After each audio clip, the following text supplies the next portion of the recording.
This is exactly what the character of Jason Todd needs.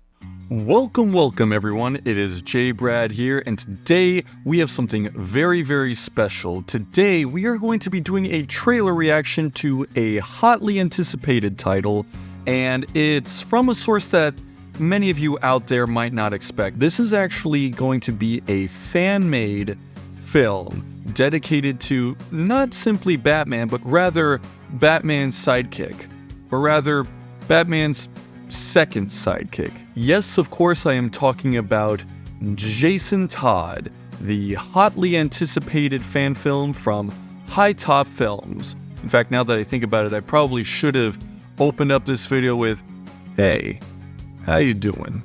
I hope you're doing well." Now, if you don't know who HiTop Films is, he's this guy who likes to make a lot of video essays about Spider-Man, Batman, superhero movies, all of that type of stuff, and he's really, really good. So, needless to say, getting to see his work on this original film based on a semi-original story, this is based off of DC characters after all, that he made himself with his friends, this is going to be a real treat for me. I, for one, am looking forward to the day when fan-made films can get just as much recognition as the stuff that gets pumped out in Hollywood these days. Now, what I'm going to do is I am going to do a blind viewing of the trailer. I'm just going to watch it without any interruptions, anything like that, and then afterwards, I am going to rewatch it, but bit by bit, I'm going to try and parse through it, see what types of things stand out to me, see if I can spot maybe any Easter eggs, and we can, of course, discuss the rest of it in the comments below. So without further ado, let us dive into Jason Todd. The bird, the bat, and that fucking crowbar. Yikes. The bullet holes of my life. They feel like a blur. I don't know. We remember what we want to. And we can't forget what we really need to.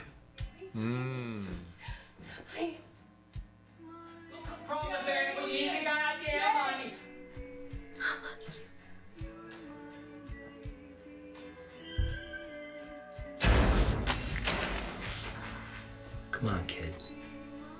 We got a job to do. Asshole!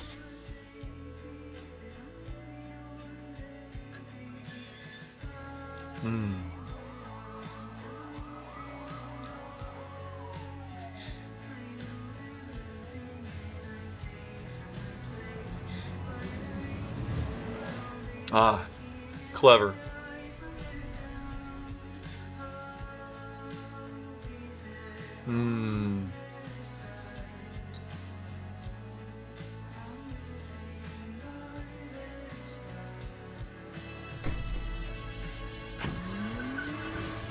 Why do you need me anyway, man? I got shit to do. Yeah, I wanted to back up. Whose ride is this? This all feels very miserable. So the rotten drain right off 7th through the gutter trash gets clumped up, okay. I'm not gonna go down for some rich fuck's whacked out ride. Not coming down on Christmas. We got this. We don't got this. Jeez. Oh! That was cool, that backdrop.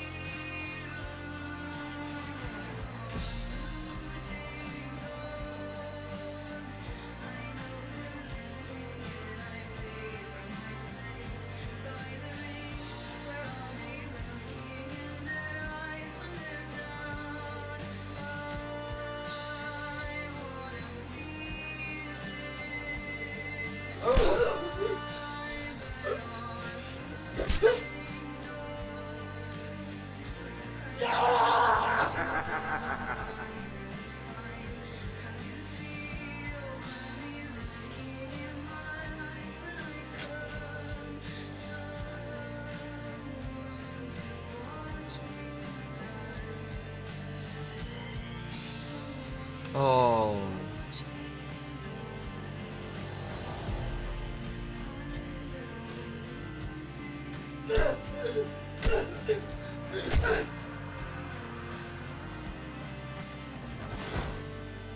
Oh, is that Batman? I am not going to hurt you. I promise you. Oh, shit. Watch this, Lise. You can actually pinpoint the second when his heart rips in half. And now. Well, I gotta say, that was quite a downer. Holy cow. Okay. This short film, I don't know how long it's going to be. I can very much tell that this would fit very, very well within the current version of Batman that's out in movies right now. I'm of course talking about Matt Reeves' version of Batman. And the main thing that makes the connection to me is the lighting. There has to be a word for that feeling of warm, yellowish light. I know that in a lot of movies, particularly like the John Wick movies, all of those action sort of neo-noir type of films, they try to do a lot of blues and pinks and purples and reds with lighting. But something about that yellow old school light bulb is very, I don't know if I would say nostalgic, but it feels very safe and homely. And so when you see violence and the bad family life going on, it sort of betrays that feeling of safety, and it only sort of, I guess, drives home the fact that Jason here is coming from a very bad place when, by all accounts, he does not deserve to. Especially when he said that line about going down on Christmas. You know, again, if you're a kid, rich or poor or middle class, Christmas should be the highlight of your year because that is the day when everything is supposed to be okay, the most okay. But before I get any further into it, let's sort of start back at the beginning of the trailer. The bird. Okay, first of all, this is a really, really great logo right here. And one of the reasons why I think it's really great is because not only is it very dynamic and it looks really cool, but you'll notice that the R is not completely connected. There is a missing piece here. Kind of symbolizes how virtually every Robin, with the exception of, I guess, Tim Drake, but even then it depends on how you're writing him, has this hole inside of them that hopefully becoming a masked vigilante can fill. You know, I mean, just look at Batman. His parents died when he was very little, and so him being Batman is his way of coping with that.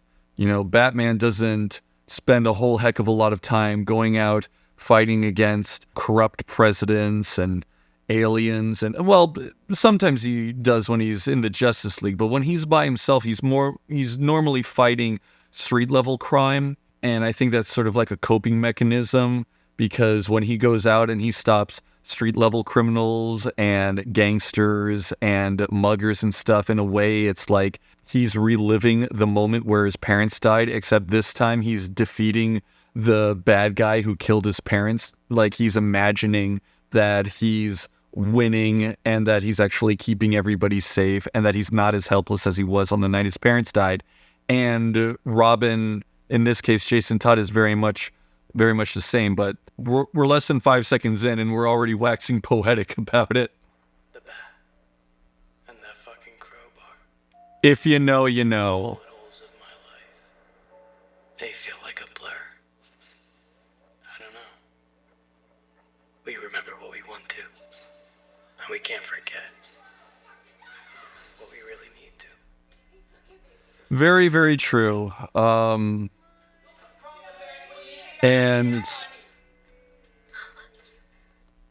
And I think that juxtaposition of the I love you with, you'll notice that she's facing directly towards the camera. It's like we're in the place of Jason this is a memory that he wishes to remember. And so it's imprinting on us just as much as it's imprinting on him. Whereas a moment ago, when you see him as a kid helping I'm guessing his father commit crimes, that's probably a part that he does not wish to remember. And so we're viewing that out of him. We're viewing that away from him. He's got his back to us. We're watching him looking off into something else, like right here.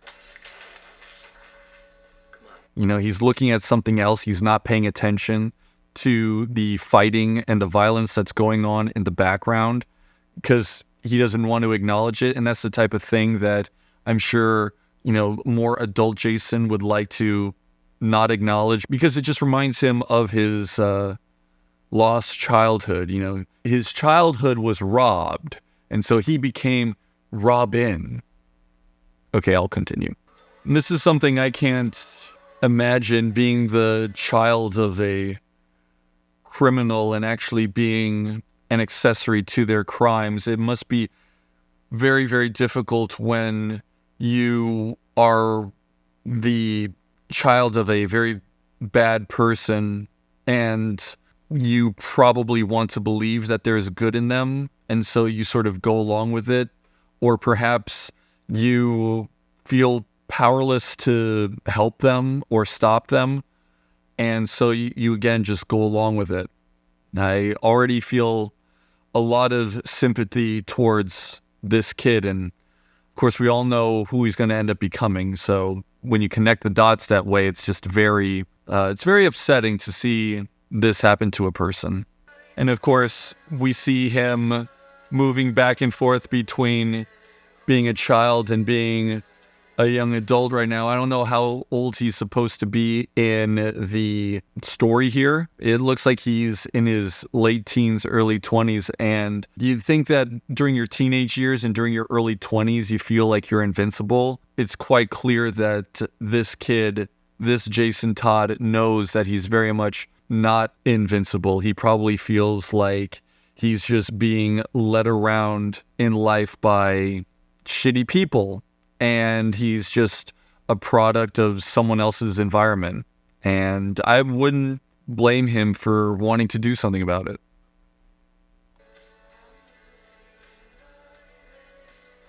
See, he still cares.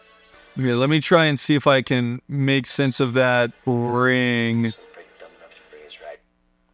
Okay, so we've got an anchor and a W. I don't think the W is for Wayne. I highly doubt that this is for, or maybe it is. I don't know. Because Batman's in it, so naturally Bruce Wayne is in it. Although if you see them as two different people, I don't know if Bruce Wayne is going to be his own character in this. If I were to think of anyone else who it could be, if I were to think of who could be the villain for this movie, if there is going to be a Batman villain in this, I don't know. We see a mask earlier, so maybe Black Mask. I'm not sure. Yeah, see, we got this mask here. I don't know if this is Black Mask. Can't be a very comfortable mask to wear, though. I'll come down on Christmas. We got this. We don't got this. Okay, so obviously something goes horribly wrong. Okay, hold on a second. Okay, I love this. This is great. The positioning of a fake Gotham, or I don't know where that's filmed, but the spooky towers. This right here, this looks like something out of fucking Mistborn with the red sky and the black spires. That is spooky shit. This shot right here, it feels like a made up city. This does not feel like a place that exists in our world. Rather, it is a painful rendition of what our world kind of looks like on the inside. I know that might sound a little bit pretentious, but when you imagine a dark city or a bad area or a place where there is a lot of crime, you envision a lot of buildings and skyscrapers or towers or things that seem, I don't know, impossibly high up, and they almost look like claws or teeth, like a bear trap or something. Like you're trapped in something that is going to eventually kill you. And just seeing them off in the distance while he's running, it almost looks like, no matter how normal things look like in his immediate surroundings, he is in a very strange place, Gotham City. Things are very weird there.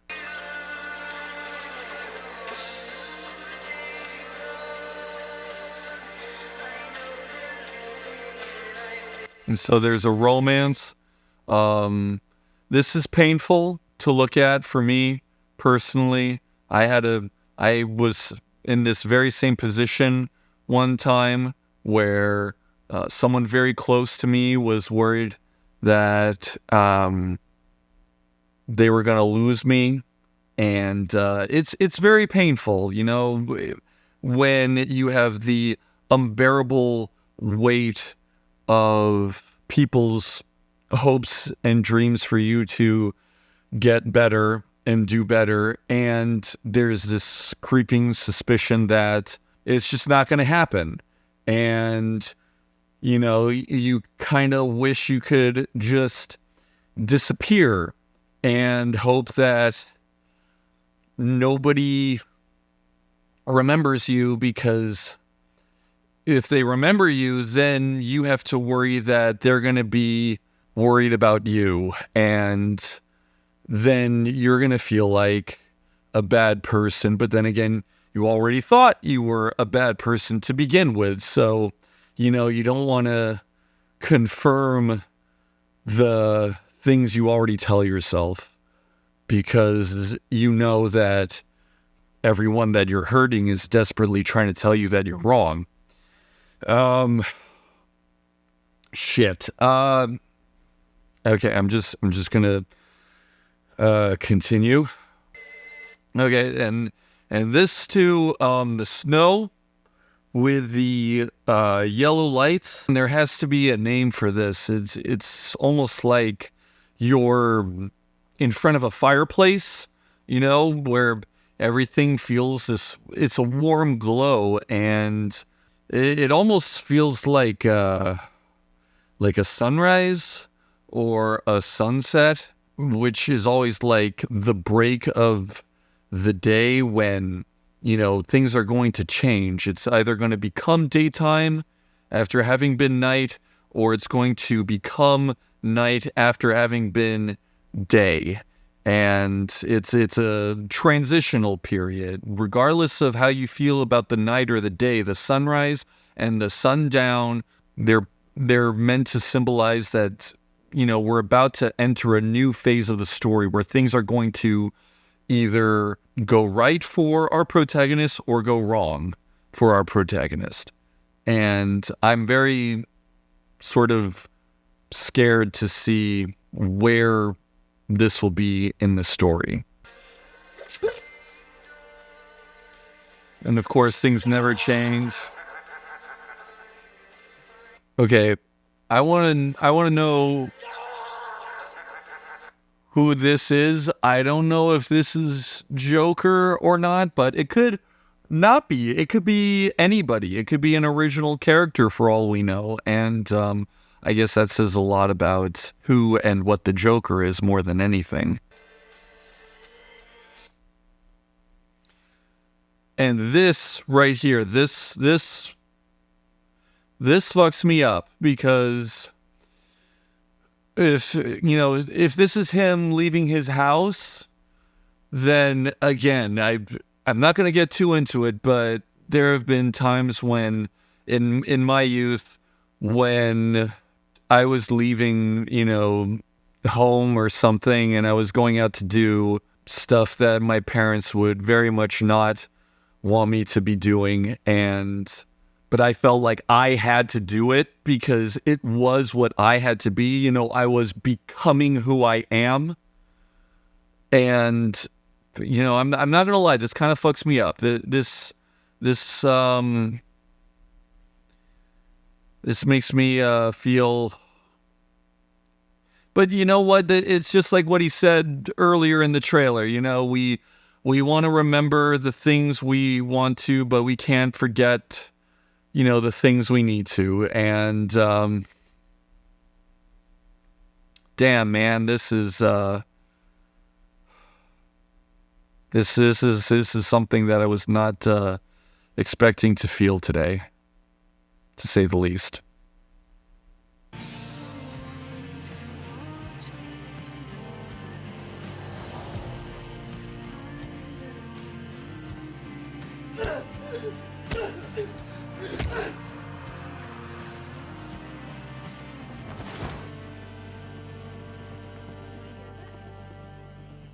I am not going to hurt you.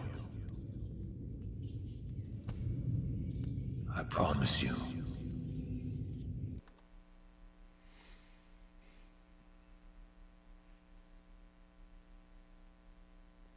You know,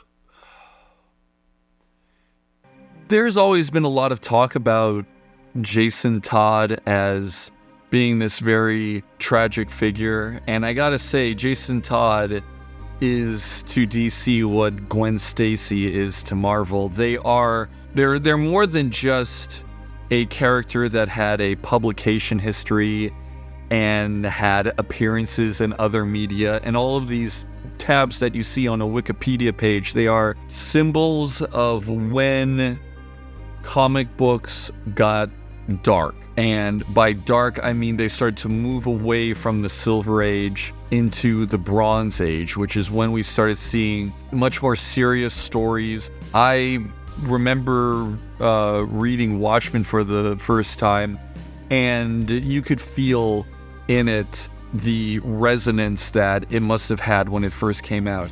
And of course, I also read Batman: A Death in the Family, which is where Jason Todd was killed off by a voter poll. I think that in a way that was sort of the best possible outcome because, you know, a lot of people didn't like Jason Todd in the beginning. They didn't like how he was this emotionally unhinged, violent punk kid as opposed to the happy Dick Grayson. And so when it came time to see if they wanted to keep him around, they decided, no, fuck him, kill him.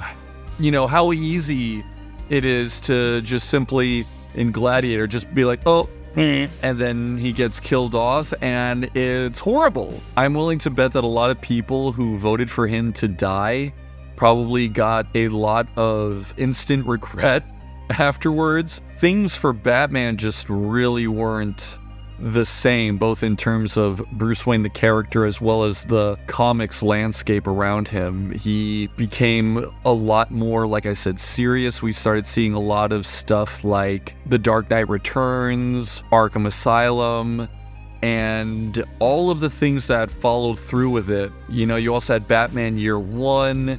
You had all of these things that, in my opinion, could not have happened if not for the death of Jason Todd. Jason Todd's death was the push, you know, because madness is like gravity. All it takes is a little push. Jason Todd's death was the catalyst for Batman becoming a depressing character.